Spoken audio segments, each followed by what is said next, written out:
มันทำได้นะคะเพราะว่ามันเป็นสิทธิของเราสิทธิที่จะออกมาเรียกร้องสิทธิที่จะออกพอบอกว่าต้องการอะไรค่ะทำอย่างไรได้บ้างกล้าที่จะออกมาพูดกล้าที่จะออกมาทำแล้วก็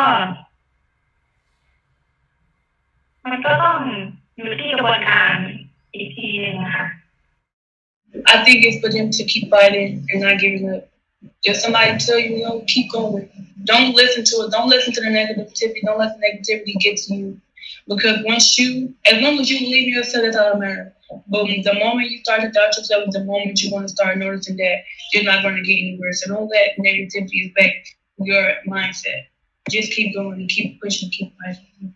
And even believing in what you're talking about. Yeah, because if you don't believe what you're talking about, then it's not going to get anywhere. Because you have to believe what you're saying in order for it to work. Nobody opinion matters. It's okay to have validation, but don't ever let the people validation change what your goal is. And look at different perspectives. Because I learned that a while back.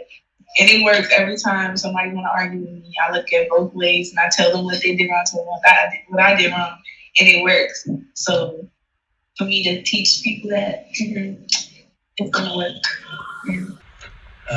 أعتقد أن الدراسة هي من أقوى الأسباب اللي تخلي الطفل قادر على اتخاذ قرار حكيم، ممكن يأهله ليوصل لمنصب، ممكن يحقق للأطفال الآخرين أشياء هن كانوا بدهم إياها.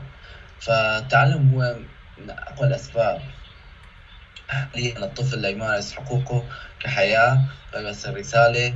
التعلم يعني بيطرد الجهل، بيطرد الأمية، وبصير إنسان مثقف قادر إنه يتخذ أمور كانت بعتقد صعبة لبعض الأشخاص الثانيين. صراحة أعتقد إنه رسالة التعلم هي التعلم. أنا بصراحة فقدت دراستي تقريبا من أكثر من 6-7 سنين. يعني هذا كان هذا اللي برجح إنه من أقوى الأسباب لتدمير الشخص مستقبلا وحاضرا. فبعتقد إنه التعلم هو من أفضل الخطوات الذي يعني لازم على الطفل يقوم فيها حاليا، وأخذ تعلم كافي مو فقط لأجل نفسه، بل حتى إنه هلا البلد اتدمرت، فلازم أنت ترجع تعمرها.